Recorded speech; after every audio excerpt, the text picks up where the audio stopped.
শীতের রাতে গ্রামের মাঝে যেন এক অন্যরকম দৃশ্যের দেখা মেলে। চারপাশে নেমে আসে এক অদ্ভুত নীরবতা, যার ভেতর লুকিয়ে থাকে ঘন কুয়াশা আর শীতের হাড় কাঁপানো ঠান্ডা হাওয়া। আর এখন যে গ্রামটি দেখা যাচ্ছে, এখানেও সেই অনুভূতিটাই ছড়িয়ে আছে চারিদিকে।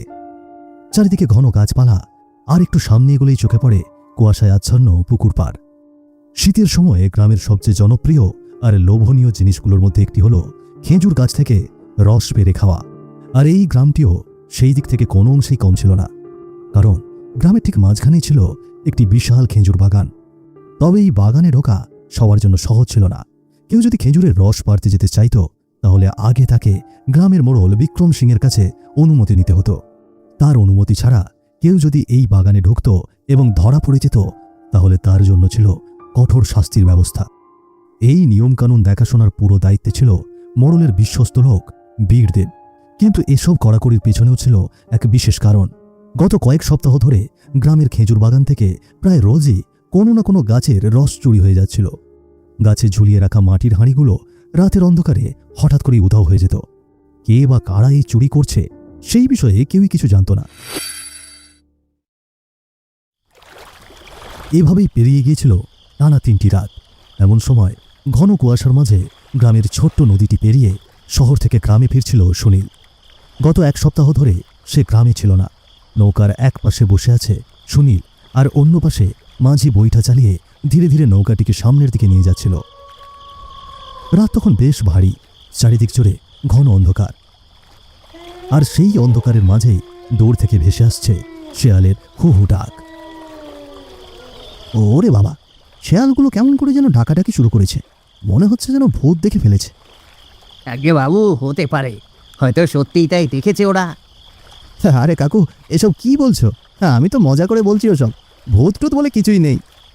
রাতের আঁধারে এসব নিয়ে মজা করতে নেই বাবু।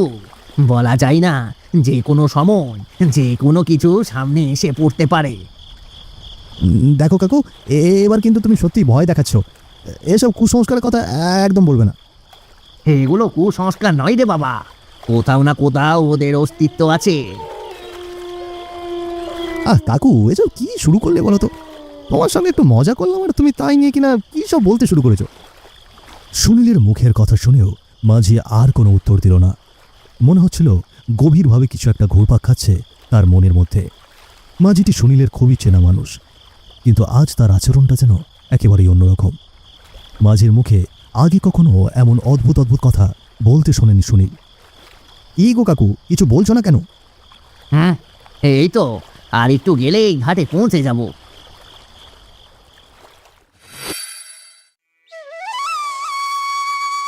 রাত যত বাড়ছে ততই ধীরে ধীরে বেড়ে চলেছে শীতের তীব্রতা। গ্রামের রাস্তাঘাট একেবারেই ফাঁকা, চারপাশ জুড়ে শুধুই নীরবতা।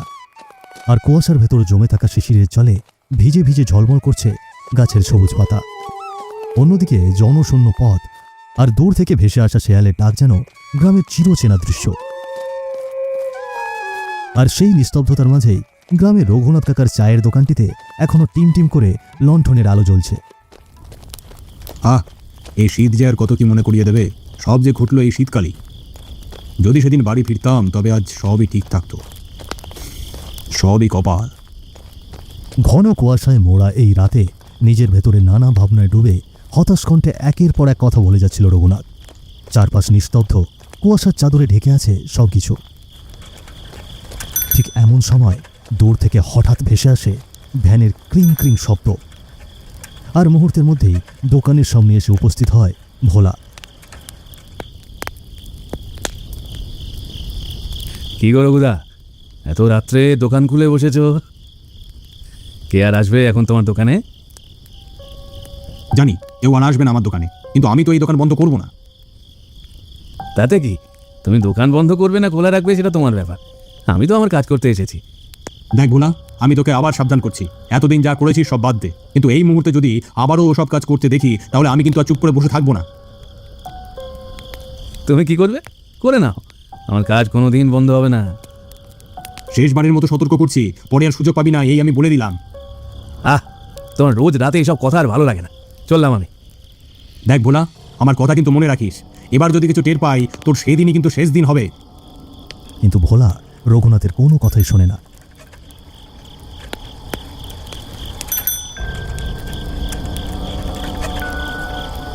কোন বিষয় নিয়ে রঘুনাথ ভোলাকে বারবার সাবধান করছিল তা যেন এখন এক গভীর রহস্য হয়ে থেকে যায়। এদিকে ছোট নদীটি পেরিয়ে সুনীল গ্রামে পৌঁছে যায়। গ্রামের রাস্তা দিয়ে ধীরে ধীরে হেঁটে সামনের দিকে এগিয়ে যাচ্ছে সে, কিন্তু তার মনটা যেন অন্য কোথাও আটকে আছে। মনের ভেতরে চলছে এক অদ্ভুত অজানা ভাবনা। বিষয়টা বুঝতে পারছি না, কাকু তো এমন আচরণ কখনোই করে না। কি জানি, আর কিছু বলল না, সোজা ঘাটে নামিয়ে দিয়ে চলে গেল। ওহ, রাত তো বেশ ভারী হয়ে এসেছে, বাড়ির রাস্তাও তো এখনো অনেকটা বাকি, আর শীতের সময় এত দূর হেঁটে যাওয়া, বাপ রে বাপ, সে কি চারটিখানি বিষয়। এদিকে বেশ অনেকক্ষণ ধরেই একা একা হেঁটে চলেছে সুনীল। নৌকা থেকে নেমে তার বাড়ি যেতে বেশ সময় লাগে। গাড়ি ছাড়া বাড়ি পৌঁছানো যেন অসম্ভব ব্যাপার, কিন্তু এত চিন্তাভাবনার পরেও তার চোখে পড়ে না একটি গাড়িও। ধুর, কতক্ষণ ধরে হেঁটে চলেছি, একটা গাড়িরও দেখা নেই। এখন তো মনে হয় আর কোনো গাড়ি মিলবে না। তাছাড়া এত রাতে কোনো দোকানও খোলা থাকার কথা নয়, খোলা থাকলে অন্তত এক কাপ চা তো খাওয়া যেত। আর এমন সময় সুনীলের চোখ গিয়ে পড়ল রঘুনাথের চায়ের দোকানে, আর সেটি দেখেই যেন মুহূর্তের মধ্যে তার মুখে হাসি এলো, তবে সঙ্গে একটু কৌতূহল জাগলো সুনীলের মনে। এত রাতে রঘুনাথ কাকুর দোকান খোলা? হয়তো কোনো কারণ আছে। যাক, ভালোই হলো, আগে গিয়ে এক কাপ গরম চা খেয়ে গাটা গরম করে নিই। তারপর সুনীল হাঁটতে হাঁটতে রঘুনাথ কাকুর চায়ের দোকানে পৌঁছে গেল আর তাড়াহুড়ো করে বসে পড়ল। কি রে বাবা সুনীল, এত রাতে কোথা থেকে ফিরছিস রে? আর বলো না গো কাকু, শহর থেকে ফিরছি। কদিন তো গ্রামেই ছিলাম না। তা তুমি এত রাতে দোকান খোলা রেখেছ, এখনো বন্ধ করোনি কেন? তোর কথার উত্তর পরে হবে। এত রাতে বাইরে থাকা মোটেও ঠিক না, আর তো বেশি পথ বাকি নেই। দেরি না করে এক্ষুনি বাড়ি যা যা। তা যাবো, কিন্তু অনেকটা পথ হেঁটে এসেছি। আগে এক কাপ গরম চা দাও, তারপর না হয় চলবো। যা বলছি তাই কর, যা যা বাড়ি যা, এখন আমি দোকান বন্ধ করব। আচ্ছা কাকু, ঠিক আছে, চলি। আর একটা কথা শোন, একদম সোজা হেঁটে যাবি, পেছন থেকে কেউ ডাকলে একদম তাকাবি না, এই বলে দিলুম। আচ্ছা কাকু, ঠিক আছে, চলি।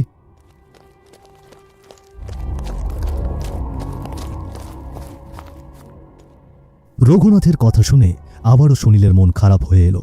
আজ কি ঘটছে সে যেন কিছুই বুঝতে পারছিল না। প্রথমে মাঝি কাকুর আচরণ তাকে বিভ্রান্ত করছিল, আবার রঘুনাথ কাকুর এই ধরনের কথাবার্তা আরও গোলমাল তৈরি করল সুনীলের মনে।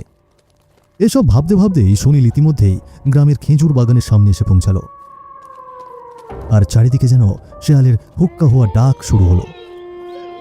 তার সঙ্গে সঙ্গেই কানে ভেসে এলো ভ্যানের ক্রিং ক্রিং শব্দ, আর মুহূর্তের মধ্যেই সেখানে ভ্যান নিয়ে এসে দাঁড়ালো ভোলা। আরে বাবা সুনীল যে, তা শহর থেকে ফিরছিস বুঝি? হ্যাঁ গো কাকু, শহর থেকে ফিরছি। তা তুমি জানলে কি করে যে আমি শহর থেকে আসছি? আরে তোর বাবা সুরেশদার সঙ্গে দেখা হয়েছিল আমার, সেই তো বললো তুই নাকি শহরে গিয়েছিস। ও আচ্ছা, বাবা বলেছে তাহলে। তা কাকু, আমাকে একটু বাড়ি পৌঁছে দাও না গো। সেই থেকে হেঁটে চলেছি, এই ঠান্ডায় পা যেন একেবারে বরফ হয়ে গিয়েছে, আর হাঁটতে পারছি না। আচ্ছা, তা বরং তোর বাড়ি পর্যন্ত পৌঁছে দেবো, কিন্তু তার আগে যে আমার একটা কাজ বাকি আছে। কি কাজ গো কাকু? আর বলিস না রে, গত কয়েকদিন থেকে মিনুটা খেজুরের রস খেতে চাইছে, কিন্তু ভ্যান নিয়ে বেরোই সেই সকালে, আর বাড়ি ফিরতে এত রাত হয়, আর রস নিয়ে যাওয়া সম্ভব হয় না। তাই ভাবছি আজ এক হাঁড়ি রস বেড়ে তারপরই বাড়ি যাব। ও এই ব্যাপার, তা চলো, রস নিয়ে তারপরেই না হয় দুজনে মিলে বাড়ির দিকে যাব। বেশ বেশ, চল তবে। ভোলার মেয়ের এমন আবদারের কথা শুনে খুশি মনে আগ্রহ নিয়ে সুনীলও ভোলার সাথে হাঁটতে হাঁটতে প্রায় ঢুকে পড়ল খেজুর বাগানটির ভিতরে। কিন্তু ভেতরে পা রাখতেই পরিবেশটা কেমন যেন বদলে গেল। চারিদিকে শেয়ালগুলো হঠাৎ আরো তীব্র স্বরে ডাকতে শুরু করল। ঘন অন্ধকার খেজুর বাগান, তার উপর ভেতর থেকে ভেসে আসা শেয়ালের হাহাকার, সব মিলিয়ে পরিস্থিতিটা যেন হয়ে উঠেছে ভয়ঙ্কর আর অস্বস্তিকর। কিন্তু এখানেই শেষ নয়। দুজন যখন ধীরে ধীরে সামনের দিকে এগোচ্ছিল, ঠিক তখনই সুনীলের কানে ভেসে এলো এক অদ্ভুত আওয়াজ, যেন কেউ খুব কাছ থেকে ফিস ফিস করে কিছু বলে গেল। এটা কি হলো? এটা কেমন যেন একটা আওয়াজ ছিল। ও কাকু, তুমি কিছু শুনলে? না তো, কোথায় কিসের আওয়াজ? আমি তো কিছু শুনতে পেলাম না। না গো কাকু, আমি স্পষ্ট শুনেছি, কেউ যেন আমার কানের কাছে এসে অদ্ভুত একটা আওয়াজ করে গেল। তোকে তো দেখি ভূতে ধরেছে রে। দেখ বাবু, অনেক রাত হয়েছে, মজার সময় নেই, জলদি চল, রস পেড়ে আবার বাড়ি ফিরতে হবে। ভোলার কথা শুনে সুনীল নিজের মনেই ভাবল সে হয়তো ভুল শুনেছিল। সেটি ভেবেই ভোলার সাথে আবারও সে সামনের দিকে এগিয়ে যেতে লাগলো। কিছুক্ষণ হাঁটার পরেই তারা দুজন খেজুর বাগানের একেবারে মাঝখানে এসে পৌঁছল। আর ঠিক এমন সময় হঠাৎ করে পিছন দিক থেকে কেউ যেন সুনীলের পা দুটো শক্ত করে চেপে ধরল। কি হচ্ছে? ও কাকু, দেখো না, আমার পা পিছন থেকে কে যেন চেপে ধরেছে। কিন্তু ভোলা আর সুনীলে কোনো কথার উত্তর দিল না।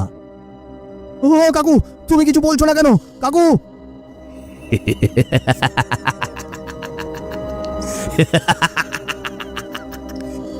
সুনীলের কথা শেষ হতেই ভোলা হঠাৎ এক ভয়ঙ্কর হাসি হেসে উঠল। আর ঠিক তখনই এমন এক ঘটনা ঘটল যা সুনীল কল্পনাও করতে পারেনি। তার সঙ্গে থাকা ভোলা কাকু আর সাধারণ মানুষ নেই। এক মুহূর্তেই যেন তার পুরো শরীর এক ভয়ানক অতৃপ্ত আত্মায় পরিণত হয়েছে। কি ভোলা কাকু, তোমার কি হলো?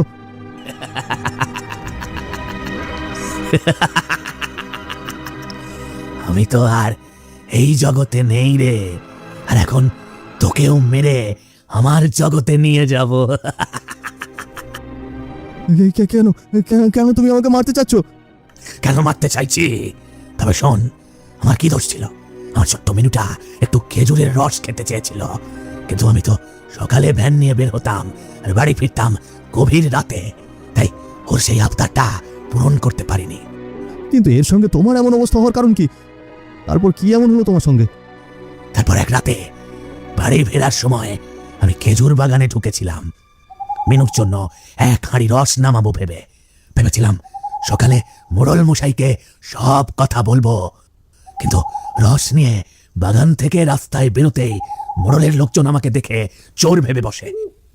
আর আমার কোনো কথা না শুনেই লাঠি পেটা করতে করতে আমার প্রাণটাই কেড়ে নেয় ওরা।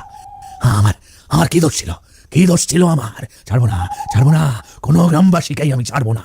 যেই রাতে এই খেজুর বাগানের সামনে আসবে সেই মরবে। ভোলার আত্মার মুখে সমস্ত কথা শুনে সুনীলের চোখে জল চলে এলো।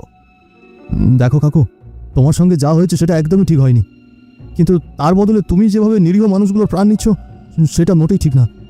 এসব বন্ধ করো কাকু, কৃপা করে বন্ধ করো তুমি। কি বললি? বন্ধ করবো এসব? না না, কিছুতেই না। এই গ্রামের সবাই মরবে, সবাই।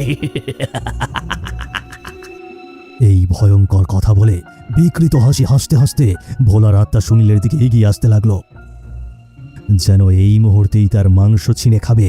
কিন্তু ঠিক সেই সময় সেখানে ঘটল আরেকটি অবাস্তব ঘটনা। ঘন ধোঁয়াশার মাঝখান থেকে হঠাৎ করে আবির্ভূত হলো রঘুনাথ আর সেই নৌকাতে থাকা মাঝি কাকু।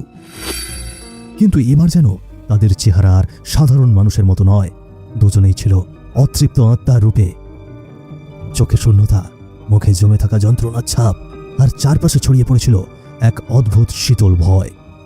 দেখ ভোলা, অনেক হয়েছে, এবার আর নয়।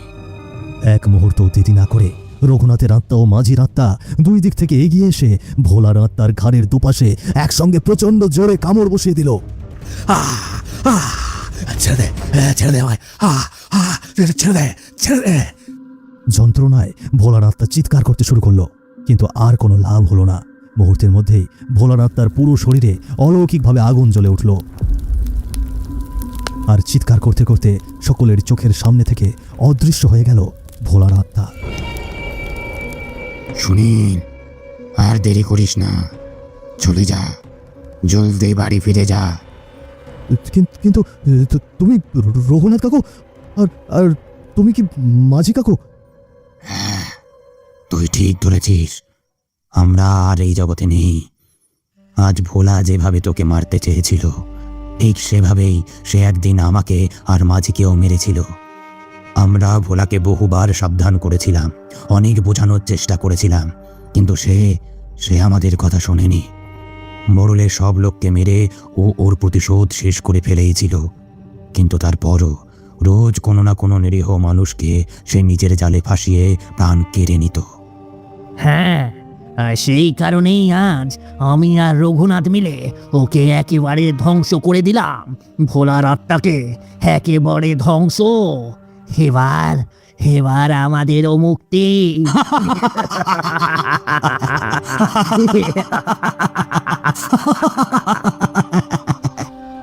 তারপর রঘুনাথের আত্মা ও মাঝির আত্মা হাসতে হাসতে ধীরে ধীরে এই শীতের কুয়াশার মধ্যে মিলিয়ে গেল। সবকিছু দেখে সুনীল একদম চুপ করে দাঁড়িয়ে রইল, একা খেজুর বাগানের মাঝখানে। আজকের এই ভয়ানক রাতের ঘটনা হয়তো সে কোনোদিনও ভুলতে পারবে না।